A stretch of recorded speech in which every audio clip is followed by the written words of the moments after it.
চলেন ঘুরতে যাই। তো আজকে আমরা যাচ্ছি নারায়ণগঞ্জে ঈদের নতুন মুভি বরবাদ দেখতে। তো চলুন যাওয়া যাক।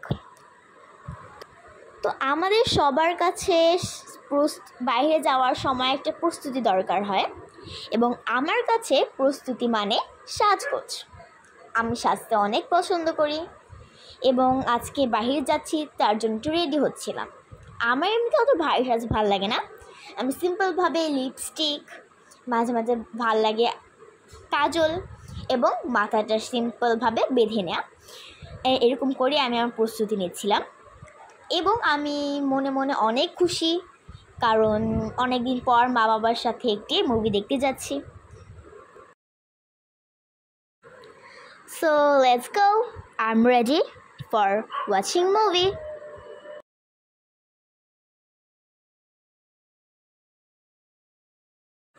তো এরপর এখানে দেখতে পাচ্ছেন আমি, আমার বড় বোন এবং আমার মা।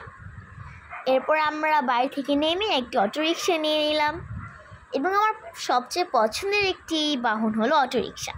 কারণ বাসে বসে থাকতে থাকতে যে আমি অনেক বোরিং ফিল করি, কিন্তু অটোরিকশাতে তা হয় না। কারণ অটোরিকশার ভিতরে বসে বসে বাইরের দৃশ্য দেখা যায়, হাওয়া খেতে খেতে দেওয়া যায়, কত বোরিং ফিল হয় না। আমার অটোরিকশা সবচেয়ে অনেক ভালো লাগে। এরপর আমরা অটোরিকশাতে যেতে যেতে আপনি এখানে দেখতে পাচ্ছেন ডিএনডির খাল। এইখানে আমার ডিএনডি খাল দেখে অনেক ভাল লাগছিল, মনে হচ্ছে এখনই নেমে গোসল করি, অনেক ঠান্ডা, খুবই ভাল লাগছিল। এরপরে আমরা সামনে যেতে থাকলাম। সামনে যেতে যেতে আমার এই কথাটা মনে হচ্ছিল, এবং আমি নিজ চোখে দেখতে পাচ্ছিলাম যে খালে অনেক মানুষ এখানে নেমে ভিড় করছিল, লাফালাফি করছিল। এতে আমার আরও অনেক ভালো লাগে। এখানে একদল না, আরও অনেক মানুষ নেমেছিল, গোসল করছিল, আমার এটা অনেক ভালো লাগে। তো এখন আমরা এসে পড়লাম নারায়ণগঞ্জ চাষারায়। এটাকে বলেন চাষারার গোল চত্বর। এখন আমরা এই অটোরিকশাটি চেঞ্জ করে আরেকটা অটোরিকশা চড়ে আমরা যাব সিনেপ্লেক্সের উদ্দেশ্যে। তো চলুন যাওয়া যাক।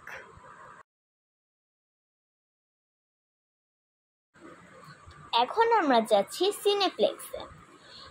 কিন্তু একটা জিনিস খেয়াল করেছেন, রাস্তাঘাট কিন্তু পুরো ফাঁকা, কোনো জ্যাম নেই, মানুষের কোনো চাপ নেই, এবং এই ফাঁকা রাস্তাটা পাওয়া যায় শুধুমাত্র ঈদের ছুটির সময়। এরকম ফাঁকা রাস্তা পাওয়া যায় কারণ সম্ভবত শহরের অনেক মানুষই গ্রামে চলে যায় ঈদ কাটানোর জন্য। তো আমার এরকম ফাঁকা রাস্তাতে ঘুরতে যেতে অনেক ভাল লাগে, তার জন্য আমি ঈদের ছুটিতে মা বাবার সাথে কোথাও ঘুরতে যাই।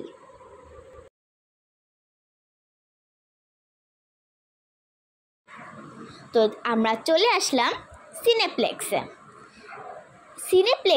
সিনেপ্লেক্স এর অবস্থান নারায়ণগঞ্জ চুনকা পাঠাগারে, এবং এর প্রতিষ্ঠাতা হলেন আলী আহমদ চুনকা। তিনি নারায়ণগঞ্জের একজন বিখ্যাত মানুষ। এই যে আমাদের মুভি, আজকে আমরা বরবাদ দেখব। তো চলুন ভিতরে ঢোকা যাক।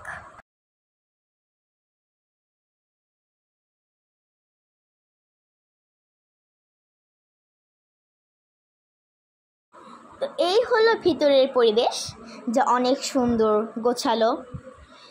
বাবা আগে থেকে টিকিট বুক করে রেখেছিল। এখন আমরা কাউন্টার থেকে টিকিট নিয়ে ভিতরে মূল মুভি দেখতে যাব। তো এখন আমরা দেখছি সিনেমা বরবাদ।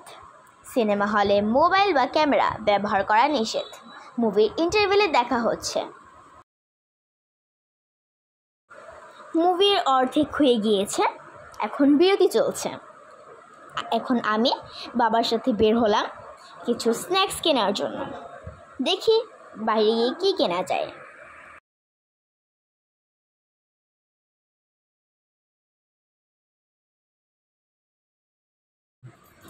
আমরা হালকা পানীয় নিলাম এবং কয়েকটা চিপস এবং সাথে পপকর্ন। আমরা সিনেমা হলে ঢুকে গেলাম মুভির বাকি অংশ দেখার জন্য।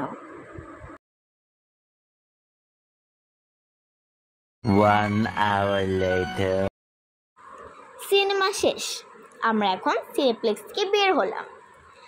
আমি সিনেমা সম্পর্কে অত বেশি গুছিয়ে কিছু বলতে পারছি না, কারণ আমি ছোট মানুষ।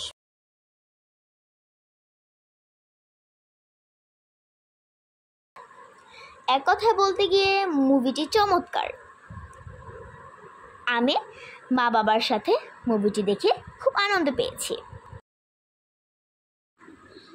আমাদের সবারই প্রচণ্ড ক্ষুধা পেয়েছে, তার জন্য আমরা আরেকটি অটোরিকশা করে কিছু খাবারের জন্য যাচ্ছি। দেখি সামনে কি পাওয়া যায়।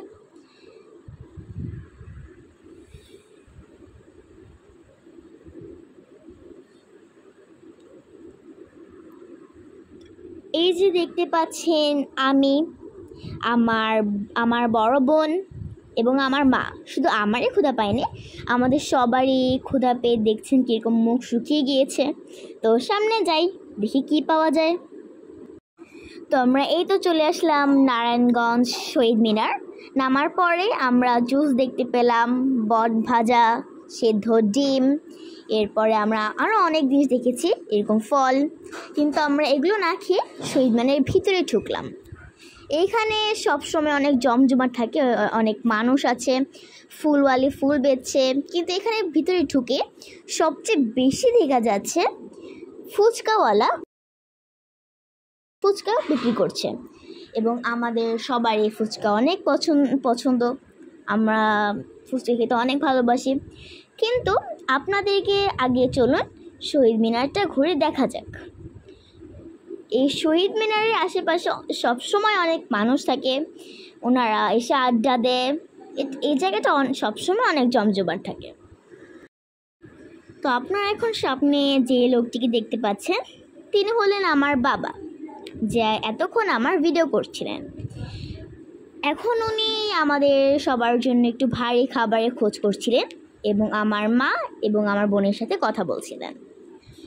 তো একটু পরে ঘোরাফেরার পর বাবা সিদ্ধান্ত নিলেন ভারী খাবারের মধ্যে ফুচকা, কি বলে, লুচি, হ্যাঁ লুচি এবং কলিজা ভুনা খাওয়ার জন্য। এখন আমরা কলিজা ভুনা এবং লুচি খাবো।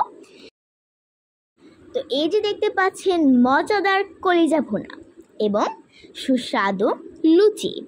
এখন আমরা এই 4 জন মিলে এই খাবারগুলো খাবো, এবং খাবারের মধ্যে কথা না বলাই ভালো। পরের ভিডিওতে দেখা হবে। বিদায়।